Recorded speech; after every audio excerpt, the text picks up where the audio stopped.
नमस्कार। यूसीसी पर और वक्फ बोर्ड पे मेरे वीडियो को देख के काफ़ी बार लोगों ने पर्सनल मैसेजेस करके या वीडियो पे ही कमेंट करके ये बात पूछी है कि हिंदू क्या करे। पंथ के रूप में, विचारधारा के रूप में कई बार ऐसी सोच के लोग सामने हैं हमारे, जो अपने को श्रेष्ठ मानते हैं विचारधारा में और अपने को ही ठीक मानते हैं, उसके अलावा किसी भी विचार की कोई जगह नहीं है उनके यहाँ। ऐसे लोगों की वजह से, ऐसी विचारधाराओं की वजह से भारत में एक ऐसी स्थिति बनी है जहाँ पे हिंदुओं को अपना स्टैंड रखना है और ये बात बतानी है कि नहीं भाई हम भी हैं। मैं अपने पेट क्वेश्चन के साथ में, फेवरेट क्वेश्चन के साथ में कि हिंदू क्या करे, सत्याग्रह के ऑफिस में अमित जी के पास में आया हूँ। अमित जी, आपका स्वागत है। नमस्ते राहुल जी। और बहुत समय से ये मन था, आपके कामों को देख रहे हैं सत्याग्रह पे और सारे प्लेटफॉर्म्स पे काम करने के साथ साथ धर्म के लिए भी बहुत कुछ कर रहे हैं अपने तरीके से। सोशल मीडिया प्लेटफॉर्म पे ब्लॉग्स लिख के, वीडियोस के थ्रू, लिंक्डइन पे अपने अकाउंट के थ्रू लोगों को जागरूक कर रहे हैं और एक्टिवली पार्टिसिपेट कर रहे हैं। तो हिंदू क्या करे, उसी प्रश्न को मैं अमित जी के सामने रख रहा हूँ कि अमित जी, आपके हिसाब से हमें क्या करना चाहिए। हमने भी स्टार्ट किया था अपना काम करना या इस चीज़ को समझने के लिए। स्टार्टिंग में हमको भी कई सारी कन्फ्यूजन होती थी। हम लोग बहुत ही अलग थलग जी रहे थे।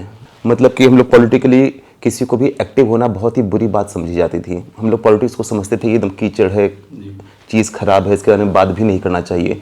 और अपने अगर फ्रेंड्स लोग से भी हम लोग बात करते थे तो होता था कि चलो यार पॉलिटिक्स की बात मत करो, बिना मतलब का रिलेशन खराब होगा। लेकिन चीज़ है कि अगर आप अपने पॉलिटिक्स को नहीं समझेंगे कि अगर आपके अगल बगल चीज़ क्या हो रही है, तो कहीं ना कहीं आपका परिवार, आपका जीवन इसके दायरे में आता ही है। आप इसको नकार नहीं सकते हैं। तो कभी ना कभी जब आप अपने जो भी आपकी जीवन शैली हो, चाहे आप बिजनेस कर रहे हो, चाहे आप पढ़ाई लिखाई कर रहे हो, चाहे आप जॉब कर रहे हो, ये हमेशा एक पार्ट रहेगा। तो उससे अलग होकर आप सोच नहीं सकते हैं। आपके यहाँ एक धर्म है नहीं, एक मुस्लिम कम्युनिटी हो गई, एक क्रिश्चियन कम्युनिटी हो गई, एक बुद्धिज़्म कम्युनिटी हो गई, और अब तो एक नया और आने लगा है कि अम्बेडकर कम्युनिटी हो गई। तो सबको अपना वर्चस्व दिखाने की कोशिश कर रहा है। और हिंदू कहीं ना कहीं अपने आप को इस तरह से पा रहा है कि एक गिल्टी हो रही है, पता नहीं किस बात की हो रही है। और हमेशा हम लोग के ऊपर वो बनाया गया है कि कहीं ना कहीं हम लोग गलत हैं, चाहे जातिगत उसके कारण या फिर कुछ जो वर्ण व्यवस्था थी उसके कारण या कई सारी चीज़ों के कारण की कई सारी कुरीति थी। तो हम लोग को तो समझना पड़ेगा ना कि हम कहाँ से आ रहे हैं। अगर हमारा ही जो सनातन है वो इतने समय से, इतने वर्षों से, 5000 वर्षों से पुराना है या फिर उससे पुराना है, तो अगर हम खुद अपने आप को टटोलेंगे नहीं तो मालूम कहाँ चला कि हम कहाँ पे खड़े हैं, कहाँ से हम लोग को आगे बढ़ना है, नहीं बढ़ना है। तो सबसे पहले वो तो समझना बहुत ज़रूरी होगा। मेरे अंदर का जो हिंदू पना है वो ट्रिगर हुआ था। मैं देश के, आप जानते हैं, सबसे तेज चैनल उसमें था। तो एक बार एक स्टोरी आई थी हमें एडिट करने के लिए कि उसमें एक योग शिक्षिका हैं लंदन में, वो किसी पार्क में योग सिखा रही हैं और दृश्य में क्या दिख रहा है कि कुत्तों को योग सिखा रही हैं और पार्श्व में गायत्री मंत्र चल रहा है। ये एडिट होने के लिए स्टोरी आई थी हमारे पास में, जिसको लेकर मुझे अच्छा नहीं लगा। तो मैंने अपनी शिफ्ट एंड होते समय MIS में ये रिव्यू लिखा कि शायद हम इस स्टोरी को रोक सकते थे। अगले दिन जब मैं अपनी शिफ्ट में जाता हूँ तो मुझे बुला लिया जाता है, मेरे जो अपलाइन हैं, बॉस हैं जो हमारे, और वो दूसरी कम्युनिटी के। तो कहते ये आपने क्या लिखा है इसमें? तो मैंने बोला मुझे ऐसा लगता है कि शायद इस स्टोरी को हम रोक सकते थे, इसका क्या लोगों के ऊपर इम्पैक्ट पड़ेगा। तो जैसा कि एक बाइफर्केशन है मीडिया में टेक्निकल स्टाफ और एडिटोरियल स्टाफ के बीच में, तो वो उसी भाव में मुझसे अचानक बोले कि ये निर्णय ऑडियंस को करने दीजिए कि स्टोरी कैसी है, जानी चाहिए नहीं जानी चाहिए, हमारा काम केवल दिखाना है। उनकी इस बात से मेरा जो मैं आपसे हिंदुत्व की बात कह रहा हूँ वो ट्रिगर हुई। मैंने उनसे पूछा कि सर एक बात बताइए, अगर यही स्टोरी आपकी कम्युनिटी की होती तो क्या आप जाने देते? मतलब एक तरफ आप अपनी कम्युनिटी के लिए रिजर्व्ड हो, आपको पता है कौन सी स्टोरी हमको दिखानी है और कौन सी नहीं दिखानी है, और दूसरी तरफ हमारी कम्युनिटी की बात आप दिखा रहे हो। अगर आप ये थोड़ा सा देखते हैं, थोड़े समय पहले किस तरह की फिल्म आनी शुरू हुई है, साबरमती एक्सप्रेस, कश्मीर फाइल्स, इस तरह की फिल्म इतने सालों के बाद ही क्यों बन पा रही है? ये बहुत बड़ा क्वेश्चन है कि कभी बैठकर खुद इस बारे में थोड़ा सा वो सोचिएगा इस चीज़ को कि इस तरह की जो चीज़ों को छुपाया क्यों गया।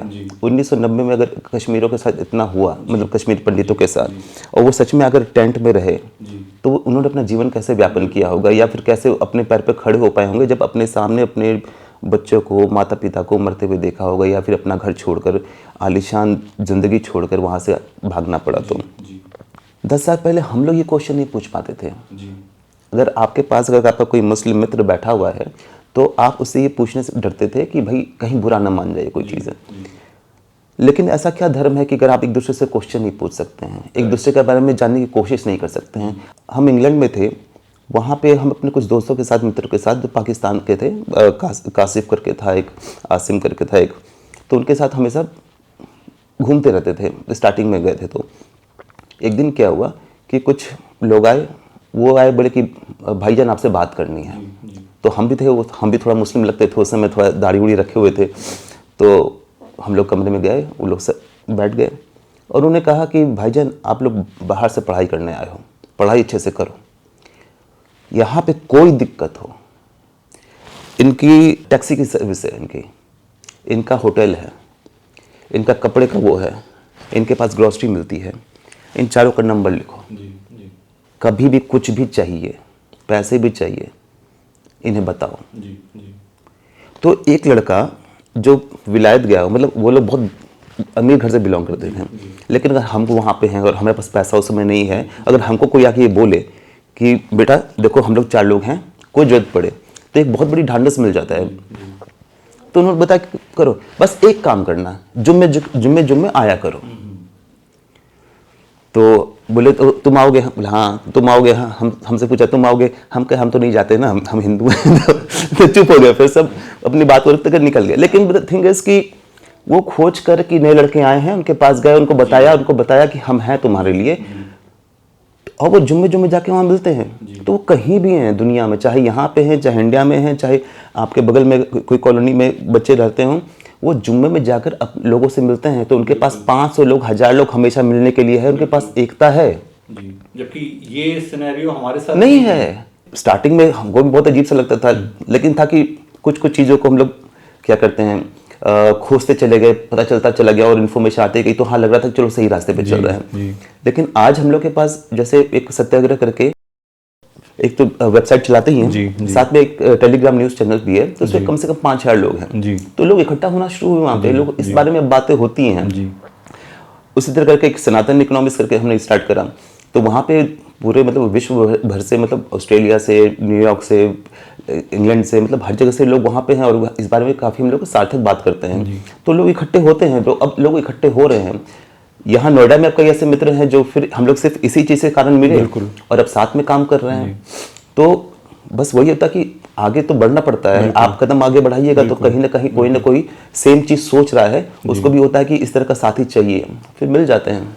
अमित जी, एक मेरा आपसे प्रश्न है कि जब भी अपने कभी पुराने राइटर्स को पढ़ते हैं या पॉलिटिशियंस के कामों को जानते हैं, चाहे वो नेहरू जी हों, गांधी जी हों, तो कई बार ऐसा लगता है कि बहुत कुछ ऐसा है जो हमें ठीक नहीं बताया गया है। जब कभी किन्हीं कंटेम्प्रेरी राइटर्स को पढ़ते हैं, जैसे सीताराम गोयल जी की कामों को पढ़ें, या आजकल जैसे संजय दीक्षित जी, राजीव मल्होत्रा जी की वीडियोस देखिए, उनकी बुक्स पढ़िए, कुछ भी देखिए, तो ऐसा लगता है कि बहुत कुछ ऐसा है जो हमें नहीं पता है और गलत बताया गया है। तो कैसे आज का व्यक्ति कितना पीछे का पढ़े, कितने आज के बारे में जाने, ये एक बड़ा कंफ्यूजन बना रहता है। अभी कुछ किताबें पढ़ रहे थे, थोड़ा आर्टिकल्स भी लिखते रहते हैं, और कुछ दिन पहले आपसे बात हो रही थी, एक हम लोग की उस पर चर्चा हुई थी जतिन दास जी के ऊपर। इंसान को पौरुष कहाँ से मिलता है, चाहे वो स्त्री हो चाहे पुरुष हो, उसको पौरुष कहाँ से मिलता है? उसको इस चीज़ से मिलती है कि उसको मालूम है उसकी जड़ें कितनी मजबूत हैं। जी। जब तक वो नहीं पता होता है, इंसान को अपनी ताकत का पता नहीं होता। बात ताकत की नहीं है, बात यह है कि ठीक है आपका ये जीवन है, उसमें आप संघर्ष कर रहे हैं, तो आपको मालूम है कि आप लड़ाई इसलिए लड़ सकते हैं क्योंकि आपके पहले भी लोगों ने किया हुआ है और वो सक्सेसफुल रहे हैं। लेकिन अगर आपको ये मालूम है कि आपके कोई हिस्ट्री नहीं है और आप ऑल ऑफ अ सडन खड़े हो गए कहीं पे और आपको 4 दिक्कत आई, तो आपको लगा यार मेरी लाइफ में तो बहुत दिक्कत है और आप गिव अप कर देंगे। लेकिन आपको मालूम रहेगा कि नहीं, हमारे पिताजी ने भी बहुत लड़ाई की थी, उनके पिताजी ने भी बहुत करी थी, तो आपको ये मालूम रहेगा कि आपके अंदर वो ब्लड है, तो आप लड़ते हैं, फिर आपके अंदर वो स्ट्रेंथ आती है। तो हमारे इतिहास को छुपाया क्यों गया, उसको ट्विस्ट करके बोला क्यों गया? आपके अंदर से वो पौरुष निकाल दिया गया। आज कुछ भी बोलते हैं 2 लाइन की, तुम्हारे यहाँ 2 लाइन ऐसी खराब लगी, ये तो हमको सोचते बाद में है, गिल्टी पहले हो जाती है कि ऐसा क्यों है। हम पढ़ते कहाँ हैं अपनी किताबों को? तो अपनी किताबों को लोग कहते हैं कि नहीं चलो जो बीत गई सो बात की, नहीं, आप अपनी किताबों को पढ़ो, क्योंकि जब तक वो नहीं पढ़ोगे आपके रूट्स कहाँ हैं, आपके जड़ें कहाँ तक कितनी मजबूत, कितनी अंदर तक गई हुई है, कितनी विस्तृत थी, कितनी ताकत थी उसके अंदर, जानना इसलिए बहुत ज़रूरी है क्योंकि इतिहास को अगर हम देखेंगे तो राज करके नहीं गए, उनको तो भगाया गया, बिल्कुल लात मार के भगाया गया। मतलब यहाँ से लिटरली तो मतलब जब उनको था कि यहाँ से जाना ही नहीं है, 1948 में उनको जाने की बात थी, तो 1947 में एकदम किसी तरह से ये माउंट बेटन जी आके पूरा पैक करके भागे हैं। जी। या हमारे फादर आईएएस ऑफिसर थे, तो हम लोग जहाँ पे डीएम हाउस में रहते थे तो उसको बोलते थे कि ब्रिटिश ने बनाया है, तो बहुत वातानुकूलित होता था, बहुत ऊंचा और इस तरीके का, तो हमेशा दिमाग में था कि सब बाहर वालों ने बनाया है। जी। आज जब वापस खोज के देख रहे हैं तो भैया इन्होंने हमसे सीखा और हमें को बता रहे हैं कि हमने तुमको सिखाया है, ये तो गलत बात है ना। फिर अभी तक तो हम इस्लामिक जिहाद और क्रिश्चियन कन्वर्जन वाले इशू को ही सेटल नहीं कर पाए, समझ नहीं पाए या कन्विंस नहीं कर पाए लोगों को कि वो अपने में एक इशू है। दूसरी तरफ जिन पंथों को हम सनातन से ही निकला हुआ मानते थे वो भी आज कंपटीशन की तरह से सनातन धर्म के सामने हैं और अपने को ऐसे प्रोजेक्ट कर रहे हैं कि वो हमसे अलग हैं, जबकि हमारे अंदर उनको के लिए फीलिंग ये कि वो हमारे ही सनातन से निकले हुए पंथ हैं। तो इस विषय में आपका क्या टेक है? हिंदू की सबसे बड़ी प्रॉब्लम ये रही कि वो हमेशा विभाजित हो जाता है। मतलब हमारे यहाँ की वो है कि घर के जो 4 बच्चे अलग हो जा रहे हैं और ये सबसे बड़े दुख की बात है। जी। हम लोग अगर हिंदुत्व को थोड़ा समझने लग जाएं जी। और एकता वापस बनाने लग जाएं तो ये फिर कभी होगा ही नहीं। जी। इसको यूज कौन कर रहा है? पॉलिटिशियंस यूज कर रहे हैं, जो मतलब दिखा रहे हैं कि नहीं बुद्धिज्म अलग है, ये अलग है। अभी आप देखो ना कि सिखिज्म का कैसे दिखा रहे हैं, वहाँ पे कई खालिस्तानी हो गए, हमको अपना अलग खालिस्तान चाहिए। जी। कितना त्याग और कितना ऊंची सोच रहे होगे जो इस तरह के एक पंथ बना। जी। अपने ही बड़े बेटे को त्याग करके कि ठीक है जाओ बेटा, तुम्हारा जो सबसे पहला कर्तव्य है कि तुम घर की रक्षा करोगे। बुद्धिज्म में डिफरेंट वे ऑफ थिंकिंग है, लेकिन ये थोड़ी है कि अगर हम बुद्धिज्म तो पूरी दुनिया को बना लेंगे। अगर आपने वो शुरू कर दिया कि जैनिज्म में है सबको जैन बना लेंगे, बुद्धिज्म में सबको बुद्धिस्ट बना लेंगे, तो आप हिंदुइज्म का हिस्सा रह ही नहीं जाओगे, क्योंकि आपके फिर वो आइडियोलॉजी आ जाएगी जो मुस्लिम्स की है, क्रिश्चियंस की है कि क़यामत में सबसे ज़्यादा तादाद हमारी होगी। एक और भी विषय बहुत पर्टिनेंट लगता है ऐसा कि जिन विचारधाराओं ने, चाहे वो क्रिश्चियनिटी की तरफ से आए हों चाहे वो इस्लाम की तरफ से आए हुए हैं, वो विचारधारा तो वो थी जिन्होंने कि हमारे ऊपर राज करा। जी। देश स्वतंत्र होता है तो उसके बाद जब संविधान बनता है तो ये बात देखा जा रहा है कि अल्पसंख्यकों के नाम पे मुस्लिम्स को भी प्रोटेक्शन मिला हुआ है, बढ़ावा करने के लिए सारे स्कोप हैं उसमें, वैसे ही क्रिश्चियनिटी के साथ में भी है। मुझे ऐसा लगता है कि ये जो 2 शब्द हैं अल्पसंख्यक और बहुसंख्यक, ये बहुत ही नेगेटिवली हमारे लिए यूज किए जा रहे हैं, जबकि हिंदुओं की स्थिति तो नेटिव सिटीजन्स की थी यहाँ पे। तो अल्पसंख्यक तो जैन हैं, बुद्धिस्ट हैं, पारसी हैं, सिख हैं, वो तो कभी नहीं बोलते। उनके साथ हमें कोई ऐसा इशू नहीं आ ठीक रहा है, क्योंकि उनके अंदर वो मेंटालिटी भी नहीं है कि हमको सबको हमको अपने तरह कर देना है। उनकी ये मेंटालिटी नहीं है। जहाँ हैं जैसे हैं खुश हैं और अपना जीवन जी रहे हैं। हिंदू भी वैसे हैं, जहाँ हैं जैसे हैं अपना जीवन जी रहे हैं। अल्पसंख्यक के नाम पर कन्वर्जन करते जाएंगे, तुम इसको कबूल कर लो। आप ये बताइए कि अभी तक मेरे ख्याल से 29 ऐसे डिस्ट्रिक्ट हो चुके हैं या उससे कहीं ज़्यादा, जहाँ पे मुस्लिम जो हैं वो बहुसंख्यक हो गए हैं। लेकिन आज भी वहाँ पे जितने रूल्स हैं वो अल्पसंख्यक के ही लगते हैं, क्योंकि उनको भारत में अल्पसंख्यक माना जाता है। तो ऐसा क्यों है? इस्लाम के जो फॉलोअर्स हैं भारत में, जब भारत की बात करेंगे तो अल्पसंख्यक मानते हैं, अदरवाइज धर्म के हिसाब से पूरी दुनिया के कॉन्टेक्स्ट में अपने को देखते हैं। तो ये बड़ा उनकी ही विचारधारा में बड़ा कन्फ्यूजन लग रहा है। अल्पसंख्यक तो हैं इंडिया के कॉन्टेक्स्ट से और बहुसंख्यक हैं पूरे दुनिया के कॉन्टेक्स्ट से। क्या बोलते हैं उसको? उम्मा। उनके लिए तो पूरी दुनिया एक है। हाँ। तो वही बात है कि उसको डेफिनेटली कैटेगरिकली पहले था या नहीं था, लेकिन बाद में डेफिनेटली इसको ऐड किया गया है। जहाँ पे यहाँ पे तो मनमोहन जी ने कह ही दिया था ना कि जितने रिसोर्सेज हैं उन पे सबसे पहले अधिकार उन्हीं का है। 500 साल लग गए हमको अपने रामलला की मतलब मंदिर बनाने के लिए। मतलब सोचने वाली बात है ना कि भारतवर्ष में रह के, जो कि हिंदुस्तान भी एक नाम है इसका, और हिंदू बहुसंख्यक है, वहाँ पर रहने के बाद आपको 500 साल लग गया। ज्ञानवापी में आपको मालूम है कि वो शिवलिंग है, लेकिन इसको आपको ले नहीं पा रहे हैं, वो भी सालों से चल रहा है। हमारे यहाँ तो हर चीज सिंबलिज्म में किया गया है। जब नंदी बैठे हुए हैं तो उनके सामने ही शिव होते हैं, ये सबको मालूम है। नंदी उस मंदिर से मुंह अलग करके बैठे हुए हैं और आप बोल रहे हैं कि वहाँ पे नहीं है, कि आप अपनी गुडविल से दे नहीं सकते हैं। तो आपको खुद समझ में आएगा कि आपको क्या करना चाहिए। बिल्कुल। तो अपने आप को समझना सबसे ज़्यादा जरूरी है।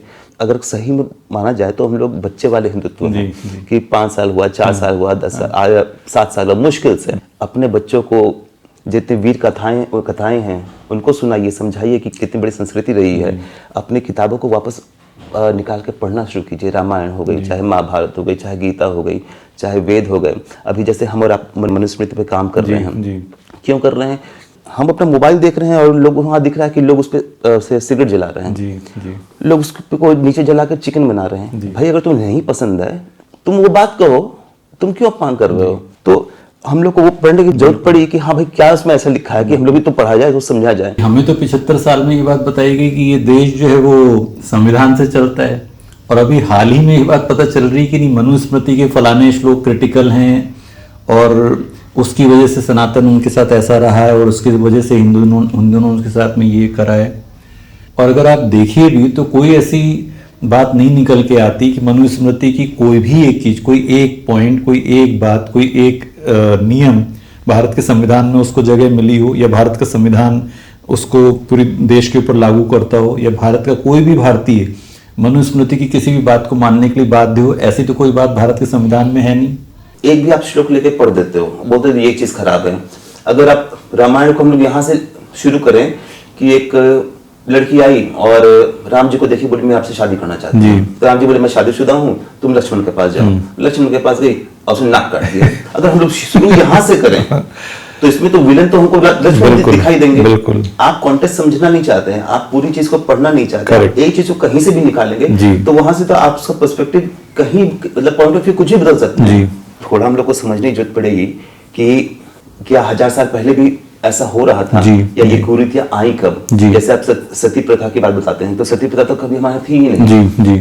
आपकी इस सती वाली बात से एक बात याद आई कि बहुत सारे इंग्लिश ऐसे बुक्स हैं इंग्लिश राइटर्स के लिखे हुए, उनके लिए तो भारत एक कॉलोनी है जहाँ पे कि वो एक तरह से जॉब की तरह से आते हैं, तो वापस अपनी सरकारों से ज़्यादा फंड लेने के लिए वो यहाँ की कुछ एक ऐसी पिक्चर उनके जहन में अपने पार्लियामेंट में दिखाना चाहते हैं, तो वो यहाँ से केसेस ढूंढते हैं कि सती प्रथा का कोई उनको केस मिल जाए, सती का कोई केस मिल जाए। तो कई बार उनको कोई ऐसा केस नहीं मिल पा रहा, लेकिन उसको वो बड़ा करके दिखाते हैं।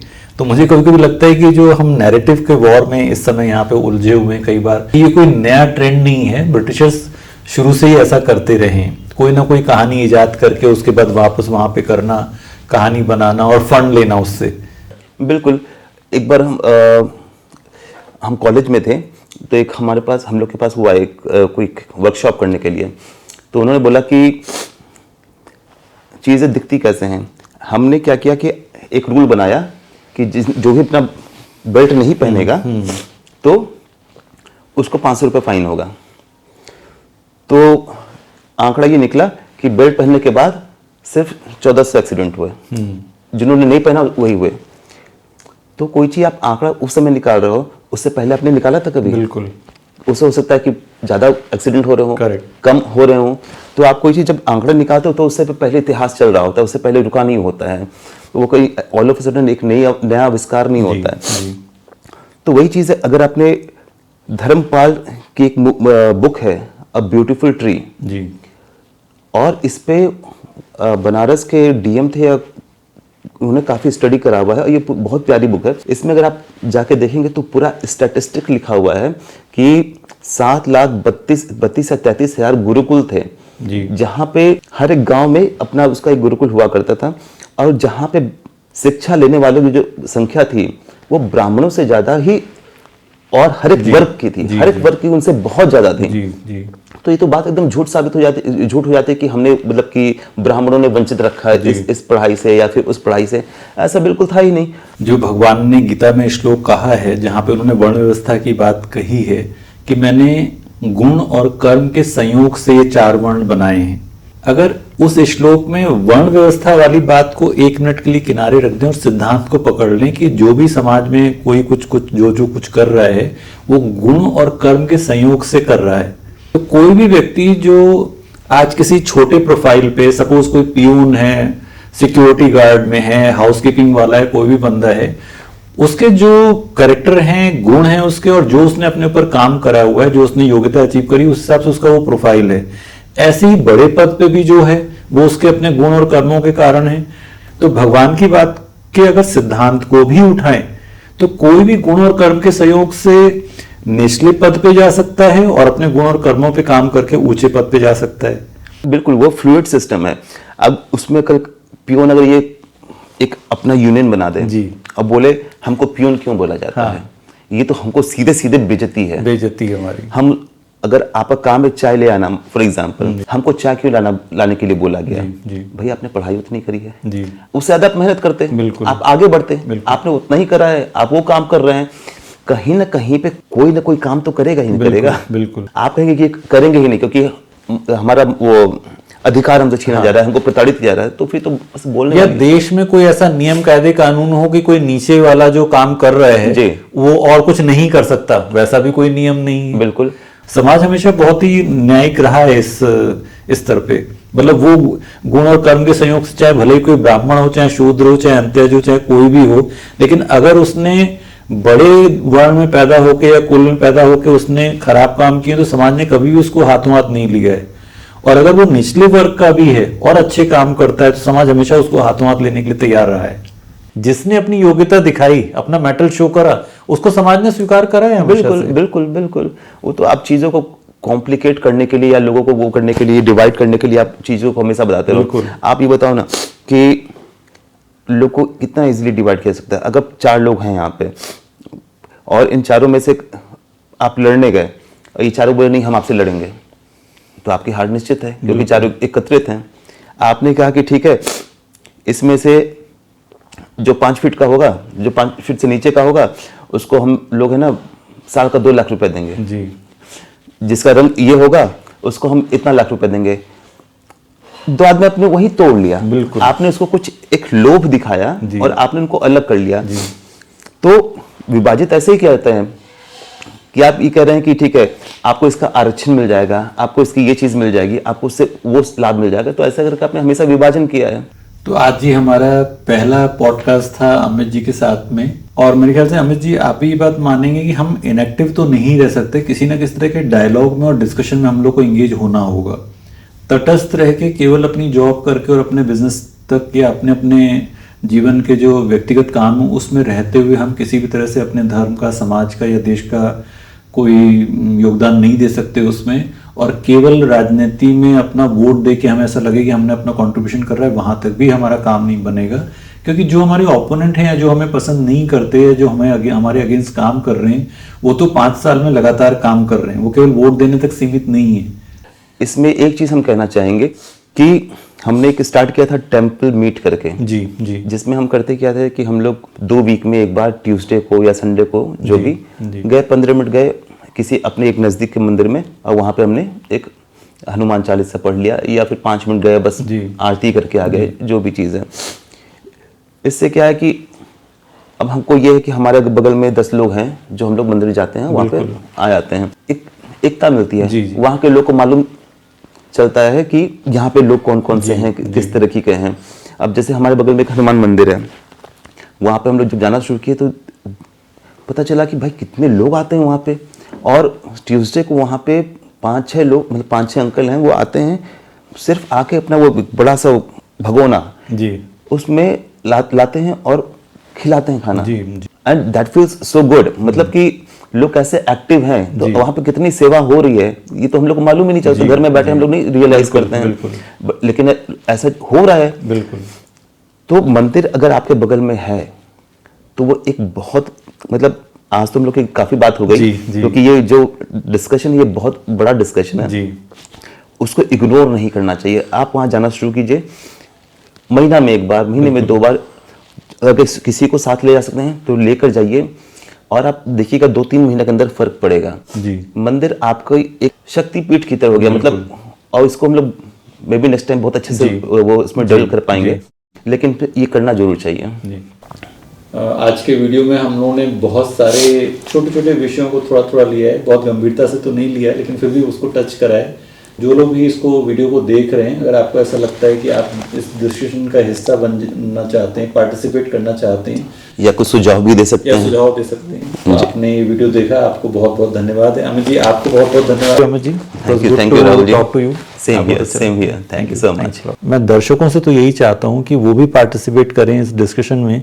हमारा किसी से विरोध नहीं है, लेकिन ये बात भी सच है कि हमारे अपने हितों की अनदेखी हो और उसका ना तो कोई संवैधानिक आंसर निकलता हो, ना राजनीतिक आंसर निकलता हो, तो समाज का या उस कम्युनिटी का दायित्व बन जाता है कि वो अपने हित के लिए आगे आए और समाज में जितना भी कंट्रीब्यूशन कर सकते हैं वो करें। इसी बात के साथ बहुत बहुत धन्यवाद। दोबारा से नेक्स्ट वीडियो में फिर मिलेंगे आपसे। तब तक के लिए जय हिंद, वंदे मातरम।